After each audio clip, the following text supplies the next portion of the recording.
mensagem de hoje é Síndrome de Lúcifer na igreja. Repita comigo: Síndrome de Lúcifer, na igreja. Aí você fala: nossa, mas logo de Lúcifer? Você vai entender o porquê. Números capítulo 16, versículo 1 diz assim: ora, Coré, Datã e Abirão, tomado por certos homens, levantaram-se perante Moisés, juntamente com 250 homens dos filhos de Israel, varões de nome. E ajuntando-se contra Moisés e contra Arão, disseram-lhe: é demais que vos arrogais a vós, visto que toda a congregação é santa. Todos eles são santos, e o Senhor está no meio deles. Por que, pois, vos elevais sobre a assembleia do Senhor? Quando Moisés ouviu isto, caiu com o rosto em terra. E depois falou a Coré e a toda a sua companhia, dizendo: amanhã pela manhã o Senhor fará saber quem é seu, e quem é santo, ao qual ele fará chegar a si, e aquele a quem escolher fará chegar a si. Fazei isto, Coré e toda a sua companhia, tomai para vós incensários, amanhã pondo fogo neles, sobre eles deitai incenso perante o Senhor. E será que o homem a quem o Senhor escolher, esse será o santo. Demais, os que vos arrogais a vós, filhos de Levi. Então Moisés mandou chamá-los, e eles, porém, responderam: não iremos. Então Moisés irou-se grandemente e disse ao Senhor: não atentes para a sua oferta, nem um só jumento tenho tomado deles, nem a nenhum deles tenho feito mal. E Coré fez ajuntar contra eles toda a congregação à porta da tenda da revelação. Então a glória do Senhor apareceu a toda a congregação. Então disse o Senhor a Moisés e a Arão: apartai-vos do meio desta congregação, para que eu no momento possa consumir. Disse Moisés: nisto conhecereis que o Senhor me enviou a fazer todas estas obras, pois não me tenho feito de mim mesmo. E acabando ele de falar, a terra que estava debaixo do pé dele se abriu, e a terra abriu a boca e tragou com as suas famílias, como também a todos os homens que pertenciam a Coré e toda a sua fazenda. Assim, eles e tudo que era seu desceram vivos ao Seol, inferno, e a terra os cobriu. Então saiu o fogo do Senhor e os consumiu, 250 homens que ofereciam incenso na tenda da congregação. Oremos a Deus.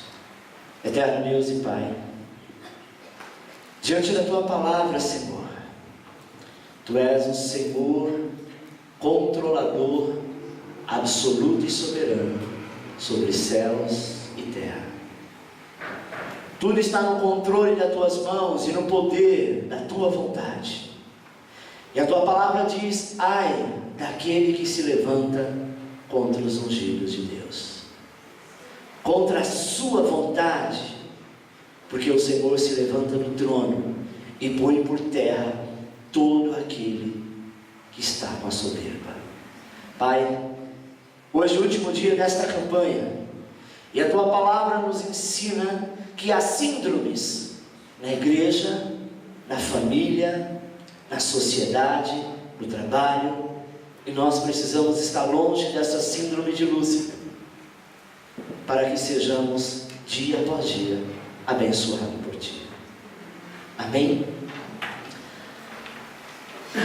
Hoje são comum algumas pessoas usarem a palavra síndrome.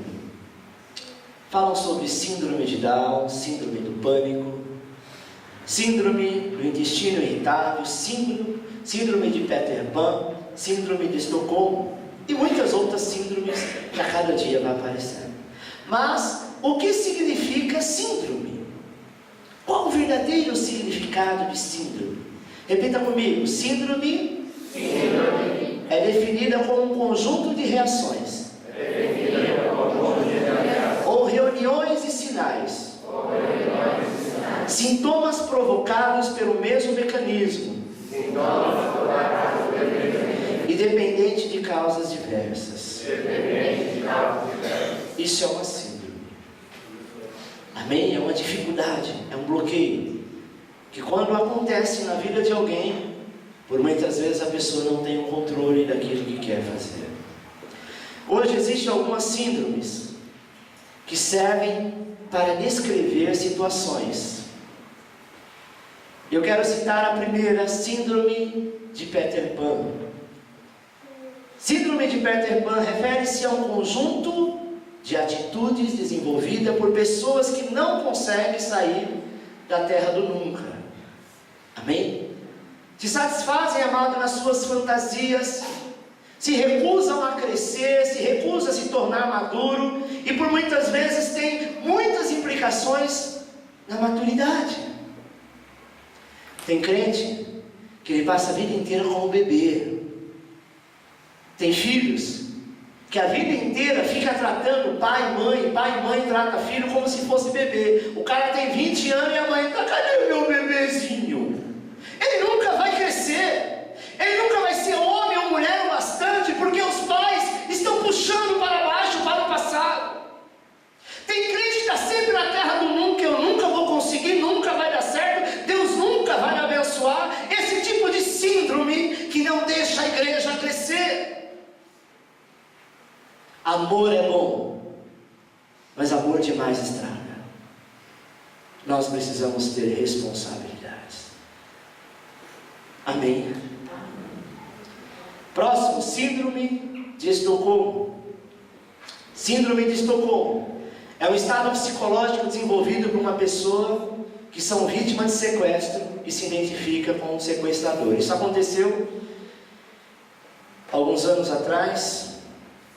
É aquelas pessoas que tentam conquistar a simpatia daquele que te faz o próprio mal. Neste caso, amado, essa síndrome, ela recebeu este nome em referência a um famoso assalto que aconteceu na cidade de Estocolmo, que durou do dia 23 ao dia 28 de agosto de 1973. Vocês têm uma ideia? A vítima passou a defender os seus sequestradores. E depois que acabou o processo judicial, ela se casou com ele. Foram 3 vítimas e 3 sequestradores. As 3 se casaram com o sequestrador. Foram presos, esperaram ele sair da cadeia, faziam suas visitas, se apaixonou. Essa síndrome é real. A síndrome de Estocolmo acontece na igreja. A pessoa está sofrendo, está sendo retalhada e ela não consegue sair daquele paradigma. Não consegue se libertar. O mal que é o cigarro, o mal que é o vício, o mal que por muitas vezes tem te colocado para baixo, tem quebrado a tua aliança com Deus. Você diz, pastor, mas eu não consigo largar. Então vai para o inferno. Fumando, bebendo, roubando, se prostituindo. Vai ser na Jarilene. Podia estar matando, roubando e prostituindo, mas não, estou aqui. Sabe, irmão? Deus não chamou crianças. E quando chama crianças não tem responsabilidades. Mas Deus nessa noite está tratando com adulto. Concluindo, síndrome de Lúcifer. Síndrome de Lúcifer. Nos referimos a um conjunto de comportamentos humanos que se imitam a este ser. Como rebelião, como contenda, como fofoca, como, perturbar a vida dos outros. Síndromes de Lúcifer. São verdadeiros endemoniados com a Bíblia debaixo do braço, tentando menosprezar alguém, ou fazendo com que essas pessoas se sintam mal. A Bíblia afirma isso. Que são regadas de desejo, de vontade, de preconceito, de estratégia, de capricho. E Satanás na Bíblia, amado, é um ser real, com a personalidade própria, por isso que é chamado de inimigo das nossas almas e adversário. A história do povo de Deus não é apenas só de vitória e de glória, não. A história do povo de Deus fala de santidade, fala de progresso, fala de derrota, e hoje você vai ver o que acontece com aqueles que carregam no seu interior a síndrome de Lúcifer. Amém? 2. Vejamos alguns exemplos bíblicos de manifestações da síndrome de Lúcifer. Primeira, a rebelião de Cã. Gênesis capítulo 9, versículo 20. Preste atenção daqui para frente o que a Bíblia fala a respeito disso. E começou Noé a cultivar a terra e plantou uma vinha, bebeu do vinho, embriagou-se e achava-se nu dentro da tua tenda. E Cã, pai de Canaã, viu a nudez de seu pai e o contou aos seus 2 irmãos que estavam fora. Despertado que foi Noé no seu vinho, soube o que o seu filho mais moço lhe fizera, e disse: maldito seja Canaã, servo dos servos será de seus irmãos. O pai planta uma vinha, quando a uva está pronta, ele pega as melhores uvas, prepara um vinho, e o coitado bebeu, encheu a cara. Ele bebeu tanto, talvez ele sentiu muito calor, saiu arrancando a roupa dentro de casa. E ficou nu, e com isso ele dormiu. O filho, ao ver a nudez do pai, ainda sai divulgando. Talvez ficou questionando, dizendo se era grande ou se era pequena, debochando. E ainda passa por os irmãos que passam por outro, e começa então, sabe, a moral do pai ser defamada. Não é quando acorda daquilo, mas ele acorda muito angustiado, ele diz: por que vocês fizeram isso? O pecado foi que Cã viu a nudez do seu pai e foi expor aos seus irmãos. E por essa atitude, amado, de desrespeito com a autoridade do seu pai, Cã e toda a sua família foi amaldiçoada. A Bíblia diz que ele não teve progresso na sua vida pessoal, ele se tornou escravo dos seus irmãos. A Bíblia fala de respeito de pai e de mãe. Hoje em dia, é muito natural que os filhos tratam pais não mais de Senhor, mas de você. O que você quer? Que é? Quem está me chamando? Não tem mais respeito. Fala com os pais de igual para igual, e se achar que ele está errado, quer bater boca, e por muitas vezes sai até na pancada. A Bíblia diz que aquele que não consegue respeitar pai e mãe, não consegue respeitar a tua liderança, dentro dele há uma síndrome de Lúcifer. E nós estamos falando de santidade, de santa ceia, de reino de Deus, de comunhão com o Pai. Queremos morar no céu. Talvez você nunca tenha visto a nudez do seu pai, talvez você nunca tenha visto a nudez da sua mãe, mas todos nós temos uma nudez, todos nós temos algumas dificuldades, e às vezes, por muitas vezes, você está debochando de pessoas, pais e mães também espirituais. Muito cuidado, meu irmão. Quando a gente vê uma pessoa, sabe, todo dia lutando, trabalhando, fazendo, acontecendo, e essa pessoa não tem nada, aí você diz: meu Deus, por que Deus não abençoa essa pessoa? Deus abençoa, só que ela deixa a bênção escapar pelas mãos, pela rebeldia. Ninguém vive o nada por acaso, e ninguém está no bom também por acaso. Todo mundo tem o que merece. O que nós podemos aprender com essa história? Aprendemos que filho jamais pode falar mal do seu pai e da sua mãe, por pior que ele seja. Certa vez, amado, conheci um pastor. Quando eu conheci, o fato já tinha acontecido, lá na região de Eldorado. Ele era de um ministério, não convém dizer o nome, mas um ministério pequeno, e ele era semi-analfabeto. A igreja dele começou lá com uma meia dúzia de pessoas, que foi crescendo, que foi chegando, foi crescendo, a pontos de ter advogados, juízes, promotores. Um dia perceberam que este homem não tinha habilidade como eles tinham, de falar bem, de se comunicar bem. Aí então se levantou uma rebelião, dizendo: vamos aposentar este pastor, vamos deixar ele de lado, porque ele nem sabe falar com a classe de pessoas que nós trazemos à igreja.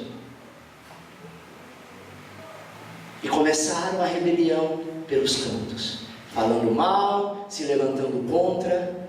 E um dia esse pastor já faleceu, já está no Senhor. Ele já tinha uma idade avançada. Ele foi ao altar do Senhor e chorou aos pés do Senhor, dizendo: Pai, se fosse para mim ser humilhado por ser um semi-analfabeto, eu sei que o Senhor não me chamaria para a tua obra. E mesmo sendo semi-analfabeto, a tua casa cresceu. E eu não aceito que os meus filhos na fé se levantem contra mim. Não demorou 2 anos. Era uma equipe de 7 líderes. O que eles tinham, eles perderam. O nome que eles tinham e empregos sofisticadíssimo, sabe? Muito sofisticado, com muita grana, acabou perdendo tudo. E dentre os 7, 5 morreu de câncer em um ano.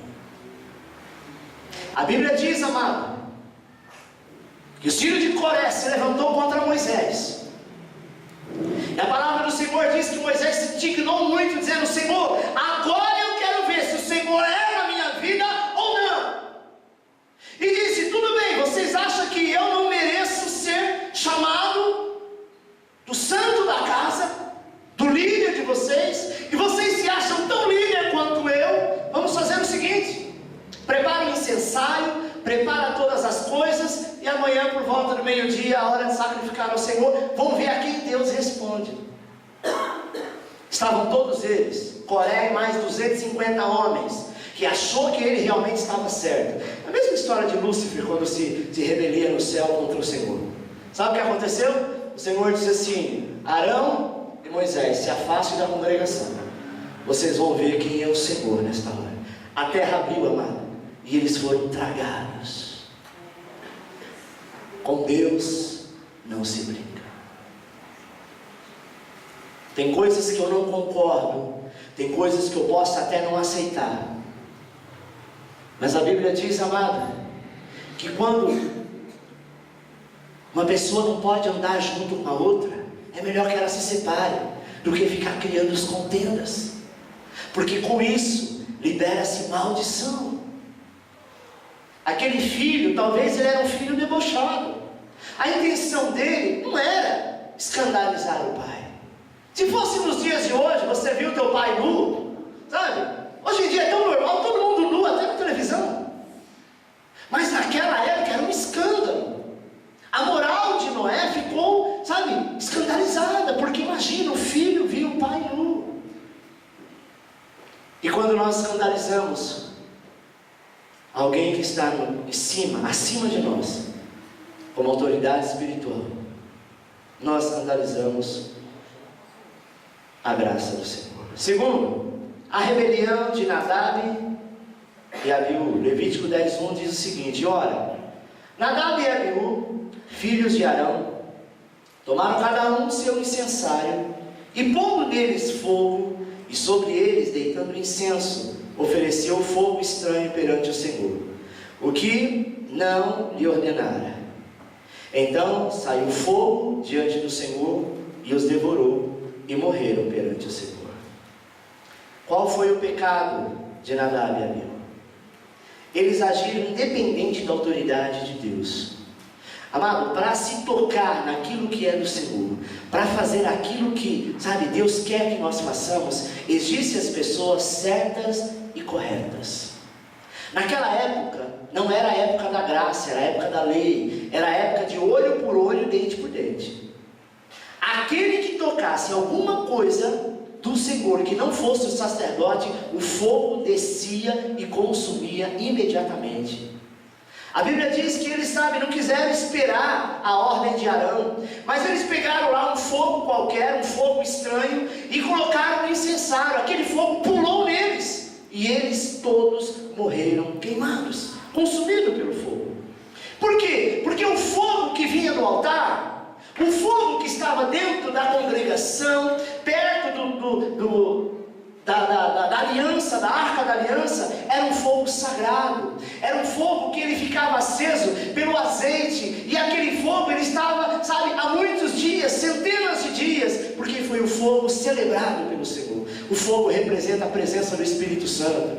Tem gente que sai profetizando por aí, dizendo que é do Espírito, e por muitas vezes esse Espírito não é o Espírito Santo, são espíritos demoníacos, fogo estranho que às vezes acontece no meio do povo. Nós precisamos, amado, ter a interpretação e ver da onde é a fonte que está vindo. Eu olho para a vida da pessoa. Paulo diz que eu devo receber, analisar, e se eu entender que não é de Deus, eu deixo de lado e sigo a minha vida, porque está cheio de fogo estranho por aí. O que poderemos aprender com essa história? Aprendemos que alguém que não age debaixo da autoridade do Senhor, amado, e daqueles a quem se delegou esta autoridade, seu ministério, com certeza será reprovado por Deus e morrerá. Amém? Pense nisso. Terceiro, a rebelião de Arão e Miriam. Números 12, versículo 1 diz assim: olha, falaram Miriam e Arão contra Moisés, porquanto tinha tomado uma mulher cuxita. E logo o Senhor desceu em uma nuvem e disse a Moisés, Arão e a Miriam, sai vós três da tenda da revelação. E saíram eles três. E então disse, ouve agora as minhas palavras, se entre vós houver profeta, eu, o Senhor, a ele me farei conhecer em visão, em sonhos falarei com ele. Mas não é assim com o meu servo Moisés, que é fiel em toda a minha casa. Boca a boca falo com ele. Porque, pois, não temeste falar contra o meu servo, contra Moisés? Pagarás por isso. E a nuvem se retirou de sobre a tenda, e eis que Miriam se tornara leprosa, branca como a neve. E olhou Arão para Miriam, e eis que estava leprosa. Eu estou falando de três líderes: Moisés, Arão, que era o irmão mais velho de Moisés, e Miriam, que era irmã carnal de Moisés. A lei era o seguinte: que homem e mulheres tinham que se envolver, tinham que habitar com pessoas da mesma fé, do mesmo povo judeu. Mas apareceu lá uma mulher cuxita que Moisés gostou dela. E a Bíblia diz, amado, que Moisés começou a se relacionar com ela. Miriam, irmã, profeta, foi a primeira profetisa da Bíblia. Saiu profetizando aquilo que ela viu, não foi nem aquilo que o Senhor falou. Tem gente que vê as coisas e sai profetizando, diz que é Deus que está dizendo. E saiu profetizando e dizendo, olha, Moisés está em pecado, Moisés coabitou com a mulher cuxita, Deus vai fazer, Deus vai acontecer. Moisés não estava nem sabendo. Mas Deus aparece na nuvem, pousa-se sobre a nuvem e diz, Miriam, Arão e Moisés, sai para fora. E quando eles saíram, o Senhor disse assim, por você ter se levantado contra o meu servo, porque você pode ser até profetiza, mas eu falo com você por sonho, talvez por visão ou por revelação, mas com Moisés eu falo boca a boca, ou seja, com ele trato eu, não precisa ninguém ficar se levantando para tratar. Sabe, irmão, o pior pecado de Arão e Miriam, irmãos de Moisés, foram ser reprovados a sua atitude, tornando, sabe, aquela congregação dividida. O que mais tem hoje com o ser humano são pessoas que estão dividindo famílias por causa de herança, são pessoas que estão dividindo empresa por causa de um aumento, sabe? O cara te colocou lá, te disse, olha, eu vou te abençoar, você também vai abençoar a empresa cresceu, talvez ele não tenha mais tempo de falar com você, de ir para a sua casa comer um churrasco no final de semana, aí então você começa a ouvir de outras pessoas, você viu fulano de tal? Agora está importante. Não vem mais na minha casa. Glória a Deus que ele está importante. Não vem mais, sabe? Porque agora ele cresceu, a sociedade dele agora é outra, agora ele está nos abandonando. Ô querido, você não está recebendo teu salário todo mês. Para que deixar esse espírito de rebelião só porque o chefe que antes era teu amigo pessoal, hoje não tem tempo de ir na tua casa, está se rebeliando para quê? Fazendo greve na empresa. Olha, Deus vai pesar a mão por isso. E o que tem de crente fazendo esse tipo de coisa? tem que se converter. A porta que Deus abriu, ninguém fecha. E se Deus fechou, não foi ninguém, foi Ele. E se Ele fechou, pode ficar em paz, que Ele vai te abrir outro em outro lugar. Rebeliões que acontecem na família por causa de herança. Tem gente que o pai morre, o outro vai lá, pega, sabe, desde o sapato, as cuecas, a camisa, e sai dividindo para todo mundo. Mal enterrou o defunto. Brigam por poucas coisas na igreja, porque sempre se levantam o mais santo, o santarrão.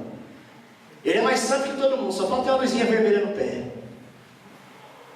E ele quer corrigir a igreja, ou ela, e sai profetizando, e sai falando, e infelizmente se levanta contra a própria liderança. Moisés estava errado? Estava. Mas o erro de Moisés cabe a Deus que o levantou corrigir. O erro do teu pai e da tua mãe, cabe a Deus corrigi-los. Não se levante contra para corrigi-lo, porque Deus o colocará por terra. Amém. Eles poderiam ter resolvido este assunto no âmbito familiar, meu amado, mas eles decidiram por si mesmos reivindicar a autoridade que era de quem? De Moisés. E sabe o que aconteceu? Miriam ficou leprosa, porque dentro dela tinha uma síndrome de poder. Ela queria o lugar que Deus deu ao irmão. Quando isso começar a fermentar no teu coração, comece a orar, porque não procede de Deus. Quando nós começamos a desejar o lugar do outro, você pode até desejar, você pode até querer, você tem até direito de ser abençoado, mas não derrubando ninguém e não usando pessoas como degrau para subir na vida. Porque quando isso acontecer, meu amado, Satanás está rodeando e está tentando envolver o seu coração. E com isso eles sofreram o juízo. E Deus ainda foi muito mais além. Ele disse assim: olha, você vai ficar aí leprosa por 7 dias. E o único que pode te curar é Moisés. O que nós podemos aprender com essa história, mano? Que quem se levanta contra a autoridade, querendo se colocar em igualdade, sofrerá os mesmos danos que Arão e Miriam sofreu. Amém? Todo mundo tem os seus direitos e regalias, como também tem obrigações.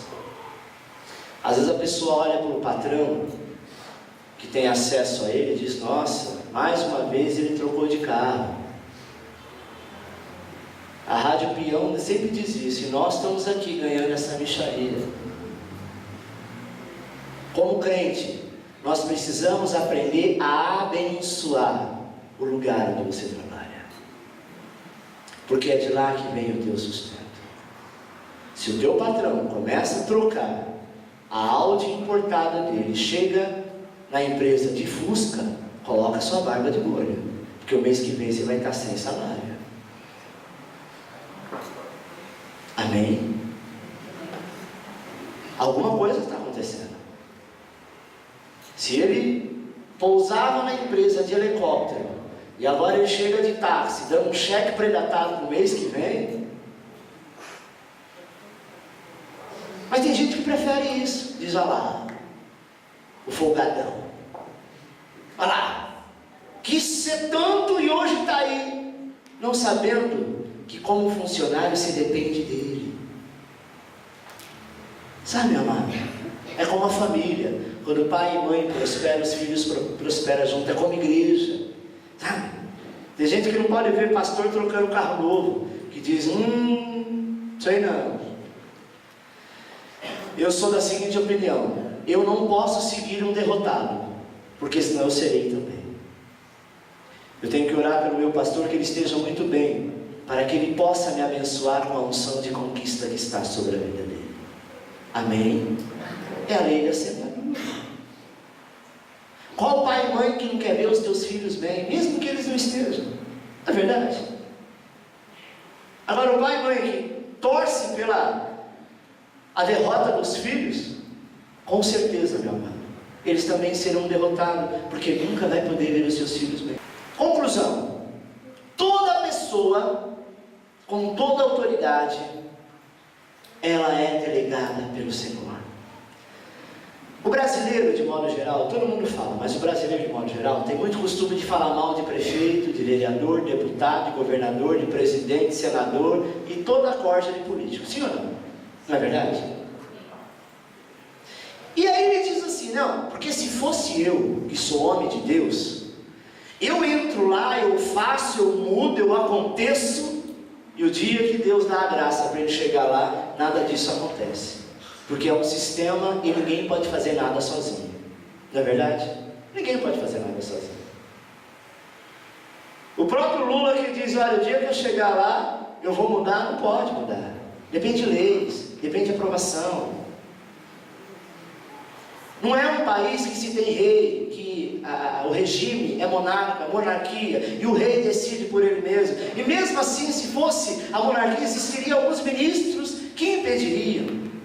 É muito fácil eu falar da administração do Joaquim, mas o dia que eu estiver no lugar do Joaquim, eu tenho que provar que eu sou melhor do que ele, porque senão é frustrante para mim mesmo. Então, meu amado, vamos ter autoridade, sabe? Colocar a confiança naquilo que Deus realmente quer que nós façamos. Eu confio no meu trabalho, eu confio na minha fé e não quero julgar o meu próximo, por mais que eu acho que ele esteja errado. Porque o dia que eu me colocar como juiz, Deus me colocará por terra, porque o único juiz e verdadeiro é o Senhor. Amém. E às vezes nós queremos julgar. Você só é juiz na tua casa, com os teus filhos. E a Bíblia diz: se você não julgar direito, o Senhor vai te punir por isso. Pelos teus filhos você é juiz. No lugar onde você estiver, como patrão, como chefe, você é juiz, você manda, você dá as ordens. No lugar que você estiver como líder, como pastor, você dá as ordens. Mas preste atenção: se não fizer com excelência, não é ninguém, não é santo nenhum que vai tratar, é o próprio Deus que trata face a face. E ai daquele que cai na mão do Deus vivo. Amém, meu amado? Eu sempre digo que é muito bonito ser pastor, mas ninguém sabe o que se passa atrás do púlpito. Se uma pessoa, como talvez um de vocês, erram, Deus por muitas vezes perdoa. Ele diz: não, ele é criança. Se ao pastor o cajado desce. Porque a Bíblia diz que quanto mais lhe é dado, mais lhe é cobrado. Quanto mais você tiver entendimento, mais será cobrado. Amém?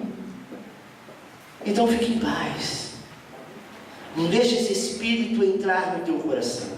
Precisamos fugir desta rebelião, sabe? Assumindo a nossa posição em Cristo. 1 Pedro 14 diz assim: como filhos obedientes, não vos conformei com a concupiscência que antes tinha na vossa ignorância, mas como é santo aquele que vos chamou, sede vós também santo em todo o vosso procedimento, porque está escrito: sereis santo, porque eu sou santo. Amém, meu amado? Sem santidade ninguém verá a face do Senhor. Tudo aquilo que você faz, tem um anjo do teu lado registrando todos os seus atos, de bom e de ruim. E naquele dia nós iremos prestar conta. Não adianta dizer: eu pedi perdão, hoje é Santa Ceia, eu vou pedir perdão por todos os meus pecados, o Senhor vai perdoar. Deus vai perdoar quando nós estamos arrependidos. Adianta pedir perdão sem estar arrependido? Adianta dizer: Senhor, eu não vou fazer mais hoje, amanhã eu começo tudo de novo. Esse tipo de perdão não é perdoado. E nós estamos falando, amado, de salvação, de vida eterna. Não permita que a síndrome de Lúcifer entre na igreja, porque nós somos a igreja. Jesus, aplauda o Rei.